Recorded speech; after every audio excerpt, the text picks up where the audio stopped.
Sakit na STI o sexually transmitted infections. Bakit pabata ng pabata ang biktima? Siguro 3 taon na kami, pare. Never hindi ko yung nabuntis, pare. Pagtapos reglahin ng girlfriend ko, siyempre, kinabukasan wala na siya. Hindi ko siya gagalawin within 14 days, pare. Nangapaluin mo sa dyan Hindi, pare. para hindi daw sila mabuntis. Huwag mo silang galawin. Naramdaman ko ma-update yung ihi ko. Tapos yun, tingnan ko, pagkaano ng brief ko, may nakita akong parang nana. Ngayong mga panahon na to, meron na tayong tinatawag na human papillomavirus virus o yung condyloma acuminata, which is kinakatakutan ngayon mga panahon na to. Insertions o pagsingit ng pondo. May mali nga ba rito? 200 billion pesos was appropriated for the construction of the President Carlos P. Garcia Avenue Extension. Ngayon, nadagdagan nila itong trabaho nila na wala namang base sa ating saligang batas. According to the law, it is the legislators or it's Congress which has the final say in the budget. Isyung malalim at makabuluhan. Buong tapang na binusisi at binantayan dito sa Reporter's Notebook. Pabata ng pabata ang mga kabataang namumulat sa sex. At pabata rin ng pabata nagkakaroon ng STI o sexually transmitted infections. Paano ito tinutugunan?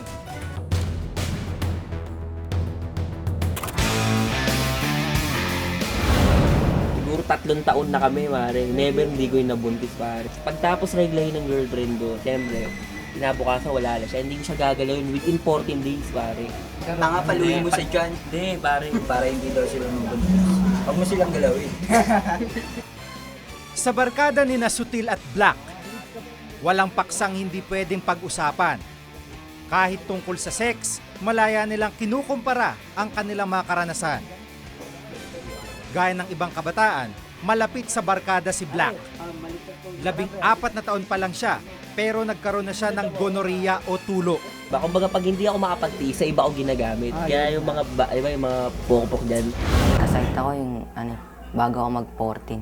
Tapos pag yung kinabukasan pag gising ko, naramdaman ko ma-update yung ihi ko.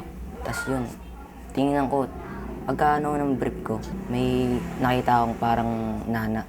Kahit may sakit siya, ayoko pare, di ba? Kaya ang ginawa pare, kahit babaho pa rin, tiniis ko yan, pare. Hindi raw siya gumamit ng kondom dahil hindi niya ito nakasanayan. Nang malaman niyang may sakit siya, sa mga kaibigan siya tumakbo at hindi sa magulang. Kasi parang nakakaya naman sabihin sa magulang mo na bata pa ako, nagkaroon na ako. Siyempre, malaking kahihiyan yan sa magulang. Si Sutil, 19 na taong gulang, una ring nagkaroon ng STI nung siya'y 14 na taon. Pero hindi ito naging dahilan para itigil niya ang pakikipag-sex. Pagkatuwaan na talaga kasi hindi ko na inisip. Kumbaga, inisip ko yun pero hinayaan ko na lang. Kaya yun, inabot ako. Sa katunayan, bawat isa sa kanilang grupo nagkaroon na ng STI. Sa kabila ng tila pagbibiro nila tungkol sa STI, malalim na sugat ang dulot ng pagkakaroon nito sa kanila. Yun nga, yung nagkaano naman ako, naawa na parang madali na po akong kapitan ng bakterya. Sinabi din sa akin ng nurse na kapag nagkasakit ka na ng ganyan, talagang makakapitan ka na talaga ng sakit. Kaya kailangan hindi ka din basta-basta gagalaw ng hindi mo kakilala. Ayon sa tala ng UP Population Institute, 23% o halos 4 na milyong kabataang nasa edad 15 hanggang 24 na taong gulang nakaranas makipagtalik bago ikasal. Malaking porsyento kumpara nung 1990s, kung saan higit na mababa ang bilang nito. Ayon din sa pag-aaral, 80% ng una nilang karanasan hindi protektado. Katumbas ito ng halos 3 milyong kabataang nanganganib magkaroon ng STI.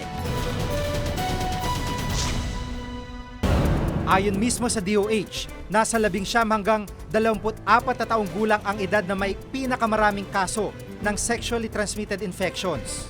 Ngayong mga panahon na to, meron na tayong tinatawag na human papillomavirus virus o yung condyloma acuminata, which is kinakatakutan ngayon mga panahon na to dahil nakita nila ang relasyon ng HPV virus na yan doon sa pagkakaroon ng cervical cancer ng mga kababaihan.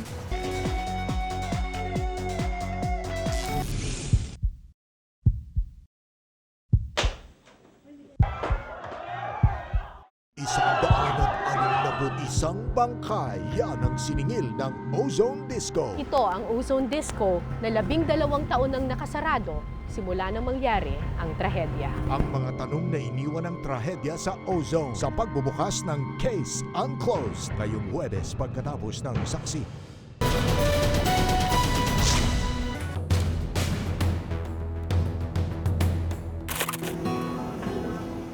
Ang musmus ng si Lenlen, sa murang edad, nagkaroon ng STI. 2 taong gulang siya noon ng pagsamantalahan di umano ng hindi pa nakikilalang tao. Nagsalita siya noon, yung time na yun, nagsasalita siya na masakit daw, ganyan. Sabi niya, tusok daw, gano'n. Hindi naman niya may turo yung ano kasi hindi pa siya masyadong mapagsalita yun. Kaya hindi niya maturo yung tao. Kaya ano na lang, ginawa na lang namin, pinaan namin sa barangay. May ilang ulit daw bumalik ang sakit na STI ni Lenlen. Ilang buwan matapos ang malagim na insidente. Ano lang, para naman siya namamagalang, gano'n. Siguro marami daw yung kamay, sabi ng doktor. Nagkaroon ng bacteria, infection. Tumigil na ng mga 1 buwan. Tapos bumalik na naman. Nakalagnat siya? Nilalagnat siya. Basta nilagnat siya ng tuloy-tuloy, yung 38 pataas. 5 taong gulang na si Lenlen, pero sariwa pa rin ang galit ng inang si Katrina. Hindi na kasi natukoy man lang kung sino talaga ang lumapastangan sa anak. Nandiyan lang yun, hindi basta-basta mawawala hanggat walang stage siya. Ang masasabi ko lang sa kanya, sana kung may anak man siya, nakukonsensya siya. Yung karma na lang yung antayin niya. Sana mahuli rin siya. Madalas nakukuha mga sexually transmitted infections sa pamamagitan ng pakikipagtalik sa taong meron ito. Yung gonococcal infection, yung syphilis, yung mga trichomonas infection, those are sexually transmitted diseases which can be identified dahil may mga simptomas sila and we can treat them. Pero ang ilang sakit, lubos na delikado at nakamamatay. Ngayong mga panahon na to, meron na tayong tinatawag na human papillomavirus virus o yung condyloma acuminata, which is kinakatakutan ngayon mga panahon na to dahil nakita nila ang relasyon ng HPV virus na yan doon sa pagkakaroon ng cervical cancer ng mga kababaihan. May ibang uri rin ito tulad ng syphilis na sinisira pati ang ibang bahagi ng katawan. Ang kinakatakot natin is yung nasa tertiary stage ka na nagkakaroon na ng deformities. Yung makikita mo yung mukha nila, iba na ang shape, may mga parang butas-butas na dahil yan sa syphilis. Yung mga secondary stage ng syphilis, ito yung may mga patches sila, may mga rashes ang katawan. Maaari rin makuha ang STI sa ibang paraan maliban sa sex. Merong gonorrheal infection sa pharynx, sa larynx, dito sa lalamunan. Yan yung dahil sa oral sex. So, ibig sabihin, hindi lang doon sa puwerta pwede magkaroon ng infection, maaari din doon sa gumagamit ng oral o nagkakaroon ng oral sex. Ayon mismo sa DOH, nasa 19 hanggang 24 na taong gulang ang edad na may pinakamaraming kaso ng sexually transmitted infections. Dito sa hygiene clinics na nakakalat sa bansa, maaaring magpatingin ang mga pasyenteng naghihinalang may STI sila. Pero nakakalungkot, mas marami pa ring hindi nagpapatingin dahil na rin sa hiyang nakakabit sa pagkakaroon ng ganitong sakit. Aminado naman ng DOH na kulang ang ibang mga center sa ibang mga gamot. Siyempre, ang challenges na makikita natin is how to sustain yung yung gamot ng pasyente. Hindi siya 100% mapoprovide ng local government. Kung tutuusin, itinayo mga ito para sa mga sex workers at seafarers lamang na ayon mismo sa DOH, siyang pinakamalinaw na may ganitong impeksyon.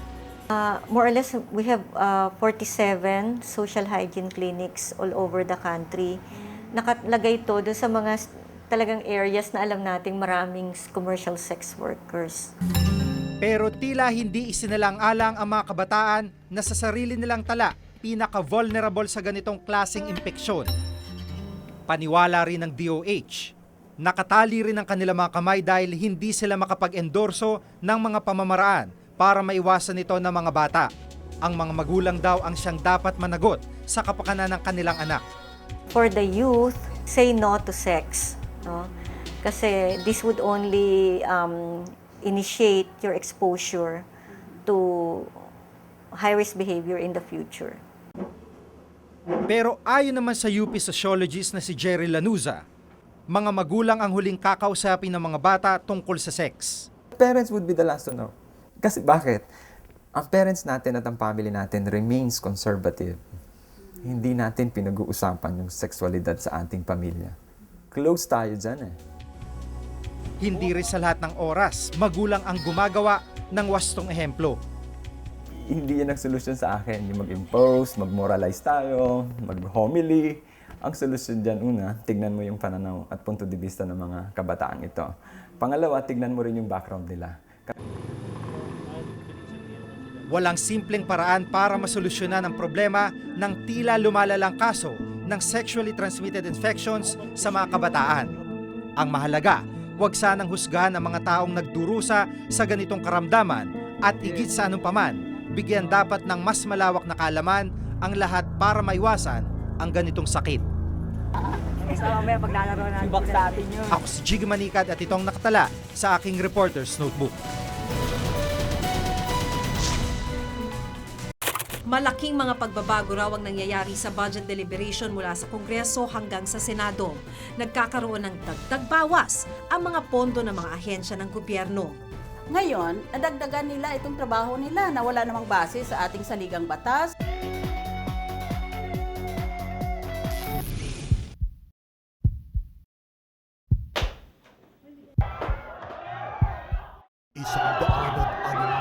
Isang bangkay, yan ang siningil ng Ozone Disco. Ito ang Ozone Disco na 12 taon nang nakasarado simula nang mangyari ang trahedya. Ang mga tanong na iniwan ng trahedya sa Ozone sa pagbubukas ng Case Unclosed ngayong Huwebes pagkatapos ng saksi. Mix silang namumuhay sa ilalim ng karagatan. Bagamat nakakaakit ang kanilang kulay, mag-aalangan kang sila'y lapitan dahil sa itsura nilang di pangkaraniwan. Sisisiri naman natin ngayon yung mga laman dagat na normally hindi natin napapansin. At alamin din natin kung anong silbi talaga nila para sa ating ecosystem. Ang mundo ng mga echinoderm kung tawagin sa Born to be Wild, Miyerkules pagkatapos ng saksi. Tila tradisyon na itong nagaganap pero ngayon pinagmumulan na ito ng kontrobersya. Ito ang congressional insertions. Ano nga ba ito?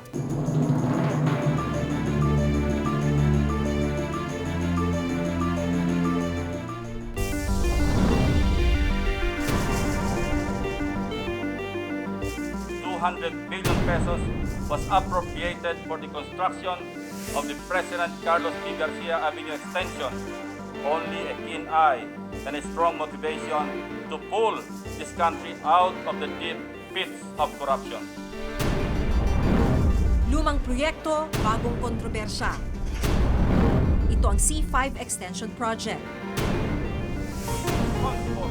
Si Senador Ping Lacson ang nagpasabog nito. 2 beses daw pinondohan ang iisang proyekto sa 2008 national budget. Kung susuriin mo doon sa GAA ng 2008, kitang-kita mo ang pinag-uusapan pareho lang na stretch ng kalsada, no? So kaya na tinawag na double entry, 2 appropriations para sa isang proyekto.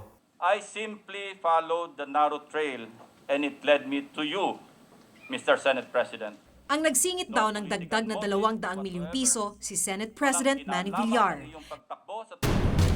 Pero ayon kay Senador Villar, magkaiba raw ang lokasyon ng President Garcia na pinaglaanan ng pangalawang 200 milyong piso. Walang doble. 2 proyekto ito at hindi doble ito. Pangalawa ay, nauulit-ulit ko, wala akong tinatanggap dito maski piso at wala akong matatanggap maski piso at wala akong balak tumanggap. Ngunit para kay dating Budget Secretary Ben Jokno, kaduda-duda ito. Kung ang intention doon ay dagdagan talaga yung original na 200, dapat ginawa na lang from 200 to 400.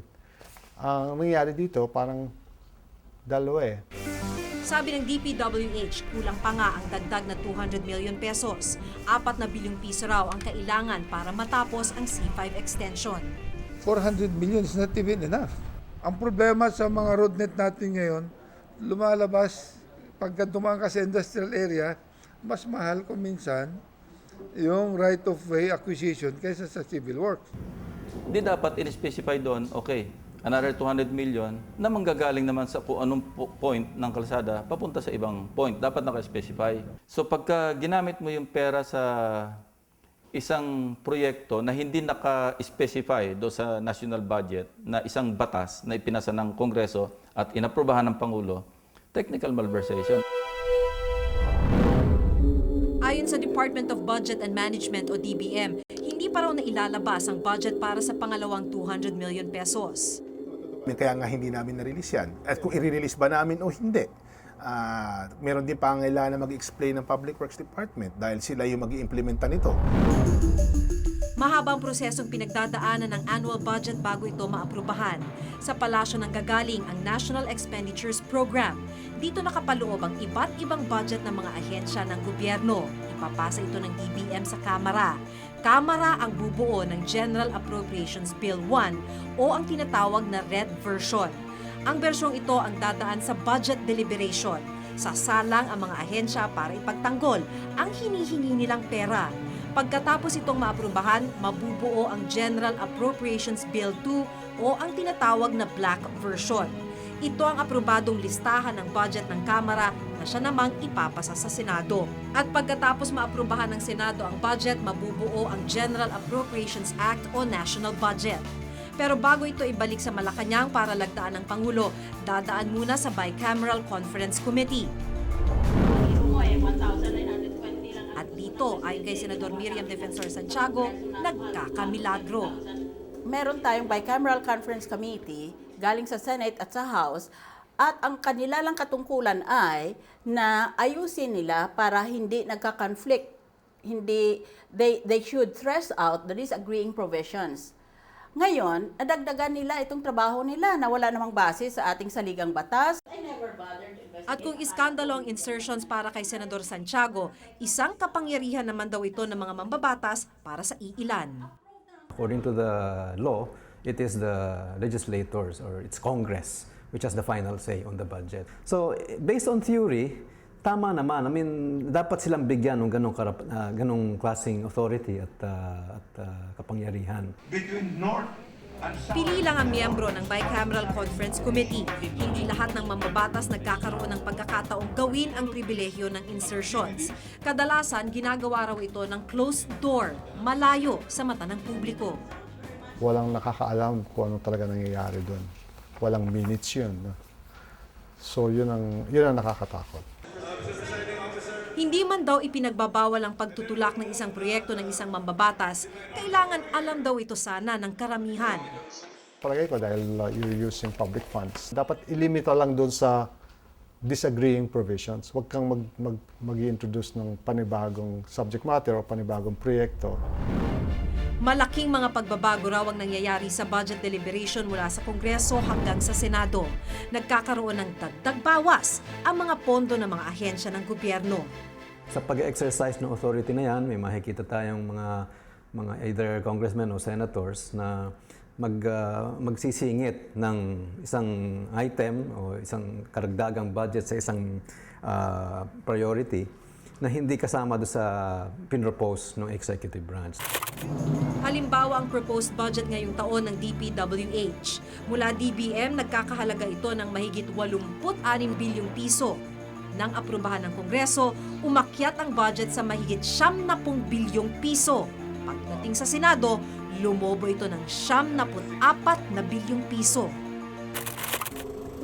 Sa listahan ng mga proyekto ng DPWH ngayong taon, marami rito ay lump sum appropriations ng isang ahensya para sa mga proyekto.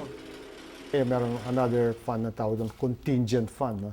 Hindi mo naman maaaring ma-anticipate lahat ng mangyayari. No? Na kailangan mo pala ng kaunting ganitong pera para sa isang ahensya. Kadalasan sa mga lump sum appropriation, hindi nakalagay ang eksaktong proyekto at eksaktong lugar na paggagamitan ng pondo. ito raw ang maaaring pagmulan ng katiwalian. Ngayon, itong lump sum within the budget of Public Works, ibang bagay yan. Ibig sabihin, naglalaan ka na ng pera, ilang bilyones, sa mga proyekto na hindi mo pa alam kung ano yan. Sa budget ng DPWH, mahigit 23 bilyong piso o mahigit 24% ng budget ng ahensya ngayong taon, lump sum. Siguro pagka yung lump sum sumobra ng 10% ng budget mo, ganun. Parang nakakaduda rin yan. Ano? So, dapat tinidiscourage yan. Siguro at most mga 5% lang yung... Dating Budget Secretary si Professor Jocno noong panahon ni Pangulong Aquino at Estrada nang ipakita sa kanya ang General Appropriations Act 2008, ilan raw sa mga ito ay kaduda-duda. Kasi hindi ko naman alam kung ano bang road yan sa Pasig. Laki-laki ng Pasig. Eh. Laki-laki ng Quezon City. Walang detalye. Oh. 160 million. Okay, so itong buong ito, there's infra. So naging ano lang yan. Parang ano yun eh. Extra sa mga congressmen yan eh. Hindi ko napansin tika 40 milyon sila. More or less. Yeah. Combination na yan. Senador at saka katulad nito. Maaring paghahanda na raw ito ng mga mambabatas para sa darating na eleksyon sa 2010. Suspetso ko, itong congressional insertions that were made for the 208 budget, may buhay iyan ng 2 taon. Ibig sabihin, kung nailagay mo na iyan sa budget, pwede pa iyang ituloy sa loob ng 2 taon. Maaaring sa sunod pa ng taon, 209, i-release ng Malacanang.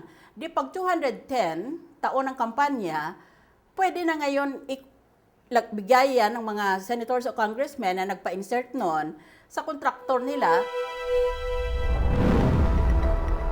Malaking katanungan din kung bakit hindi pinawalang bisa ng Pangulo ang nasabing insertions bago kasi mapirmahan ang budget ng bansa, mataan ito sa Malacanang. Lalo na't may kapangyarihan ng Pangulo na i-veto o ikansila ang isang programa o proyekto na ipinasok na wala sa orihinal na pinasang budget o kaya ay mga proyektong isiningit o ipinasok ng mga mambabatas. Halimbawa, kung merong isang proyektong sumulpot doon, na hindi naman sang-ayon sa prioridad ng presidente, pwede niyang i-veto na yun. Lalagyan lang niya ng linya, tawag doon line item veto. Tapos pipirmahan niya yung budget, okay pa rin yan. Pinabayaan niya yung kalahati, vinito niya yung kalahati, yun ang mangyayari. Yung vinito niya na kalahati, hindi may implement yan. Isa sa mga umaming may sariling insertion sa national budget, si Senador Mar Rojas. Halimbawa, dagdagan natin yung sa Department of Health. Ako mismo, sinabi ko, dagdagan natin yung budget ng BFAD. Dati kasi, di ba, madaming mga reklamo tungkol sa peke, sa counterfeit. So, ang panlaban dito, yung isang masigasig at well-funded na Bureau of Food and Drug. Kaya ako mismo, nagmungkahi ako, dagdagan natin yung budget ng Department of Health. Walang masama dyan. Okay lang yan. At ako, proud ako dyan. Pero kumpara sa ibang senador, nakasulat o malinaw raw ang paggagamitan ng pondo. Sinulat ko yan. Formal kong minungkahi yan at nilagay ko din yung dahilan at sa ganung paraan ay mapagtitimbangan na ngayon ng komite kung karapat-dapat ba yung paggastos na ito. Nagtutulak si Senador Rojas ng panukalang batas upang maging transparent ang budget deliberation. Sa kanyang proposed Senate bill na Congressional Insertions Act of 2008, lahat ng insertions na mangyayari sa budget ay dapat nakasulat at alam ng Senado. Nang sa ganun malaman ng sambayanan, ano ba ang tinrabaho ng kanilang mga kinatawan? Ano ba ang tinrabaho ng kanilang mga senador? Hindi naman daw apektado ang pagpasa ng Congressional Insertions Act kahit mismo mga mambabatas ang pangunahing apektado nito. Yung maapektuhan naman lang nito, yung may mga masamang balak. Kaya ako, alam ko tama ito. Paglalabang ko ito, malalaman nila, pananagutan na nila yan. Kung haharangan nila ito, pananagutan na nila yan sa sambayanan. Para sa Center for National Budget Legislation, maliban sa transparency ng budget deliberation hanggang bicameral conference committee, kailangang bigyan ng partisipasyon ang mga pribadong sektor. We would like to be active. We will campaign for awareness, people to know at least the process, people to understand how it is to prepare a budget.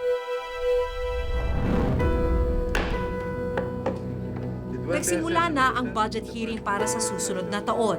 Muli na namang pag-uusapan ang perang ilalaan sa iba't ibang proyekto ng pamahalaan. At sa bawat piso na gagastusin ng ating gobyerno, huwag sanang makalimutan na piso ito ni Juan at siya dapat ang makinabang. Ako si Maki Pulido at ito ang nakatala sa aking Reporter's Notebook.